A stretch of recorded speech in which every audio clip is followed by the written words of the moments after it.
Okay, so this is part 2 of how to paint trees. And on this one, the last one I demonstrated, we had lots of visible trunk and branches. And then I had just some fun coloring it in. But I wasn't really too concerned about where the light and shadow was. And sometimes you just want to have some fun and fill it in and it'll be beautiful, and you don't need to worry about all of where the light and shadow is. But sometimes, like in this example with this photo, you can really see that the sun is shining from above and we have shadow and we have highlights.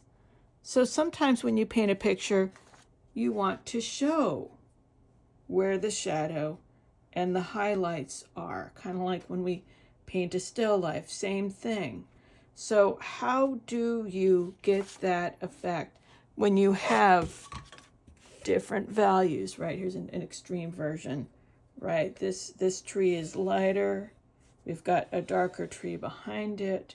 We've got some deep shadow in here, right? We've got more shadow in the bottom of this tree and lighter at the top. So we're going to address that now. I've got my little kind of like Julia Child, my pre-painted first layer. So I'd done the sky previously, then I painted this on top to look very similar to this tree right here. And we're going to do a second layer. And this time I made a point of using colors that I know most of you guys probably have in your palette already. So I mixed some phthalo blue and some ultramarine blue and a bunch of green and a tiny bit of red in there. And now I'm going to punch this up, right? We've got our first layer, and you can see I did some wet into wet technique. I've got some areas that have more red, because there is a lot of red in here. And I have some areas that are a little bit more greenish or more bluish. So first thing I need to do is I can take that color that I already mixed, and I'm going to add a little bit more ultramarine, because as you know, I love using ultramarine for shadows. That's pretty intense. I can tell already, see how it's kind of creamy. It's not super runny. So I know that this is and it's dark too. And I can always, test it out. That's pretty dark. That's at least as dark as this, if not, excuse me. I know that this is at least as dark as this, if not maybe a little bit darker. I think, yeah, it's darker. Once it dries, it'll lighten up, but it'll do. It'll do exactly what I want it to do. All right, so I'm going to go in here and I'm going to put shadows on this tree. And what I need to do is I need to look at where the shadows are in my reference photo, or looking at the actual tree if you're working plein air. And they're gonna be on the underside of the tree, right? Underneath these areas that are poking out. This area is poking out, and then underneath it, right here, it's almost sort of a heart shape. Right here, it's sort of dark. Then we've got another light area, right? Looking at on the top areas, we've got this color, this underpainting is going to show through, and then in these areas it's going to be darker, and they can tell if another area is sticking out here. I'm going to leave some areas that are light and then having underneath. And this is a nice textured paper, which is going to help me out. I don't want it to feel stiff. I want it once again to be kind of loose, and you're just going to have to practice and learn to relax your hands and let the brush kind of move around and see how to get different effects. And the more you do this, the more comfortable it will get. You could do a little dry brush on there. You could rub a little bit of wax on there. That'll also help you get a more random effect. But even doing that is kind of tricky, because you don't know exactly where how the wax is going to land on your paper.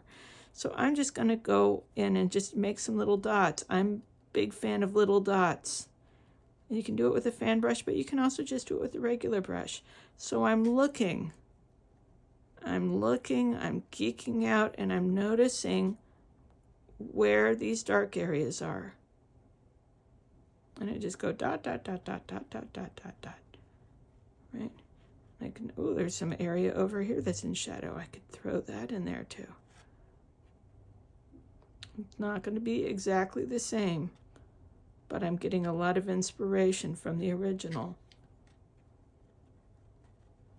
I like this little V right here where it's lighter. I can kind of go around that ahead of time. And think about those dark areas underneath.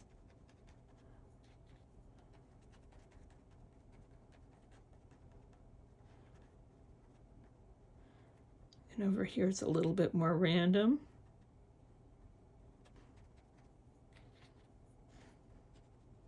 But the underneath parts are the darkest and the coolest. It's going to be the most blue, whatever your dark color is that you're using, that you've made. So you can see what parts are sticking out.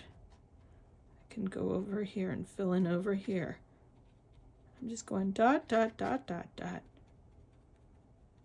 It's kind of repetitive.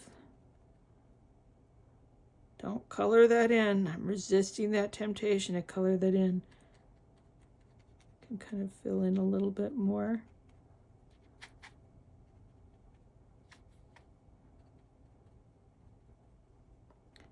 You can have a few stray ones here and there. So there's a certain amount of randomness and a certain amount of planning too. That's probably pretty good, I think so. Maybe color in the very bottom parts.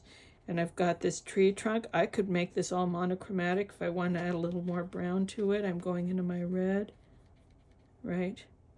And I can go over this again a second time if I want to. And that'll make it feel like it's part of the tree, right? It's contains the colors of this shadow and these leaves, but it also has a little bit of reddish color in there, which makes it more closer to a brown. Most trees are not like bright brown like the color that comes in a set. So that's pretty good. I'm happy with that. Oh, no, wait, now I've got an idea. I want to bring this up a little bit higher. This actually curves up like that. See, you stop and you look, and then you notice a little bit more. Okay, that's good enough. I'm stopping. So there we go. That's how I like to make shadows on foliage when you've got a really full area. How do you get that in? And if you were going to have layers of trees, one in front of the other, instead, you can have it go around the edge, right? Have one underpainting a little bit deeper, and then once that's dry, go in with your shadow color just like I did here, and avoiding this tree in the front, maybe doing some dots where you can see through one tree into the other. I know this is kind of advanced stuff, but you try a little bit and then you challenge yourself a little more and you challenge yourself a little bit more, and hopefully maybe eventually you can try something more like this. It's up to you. Okay, enjoy, have fun. Bye-bye.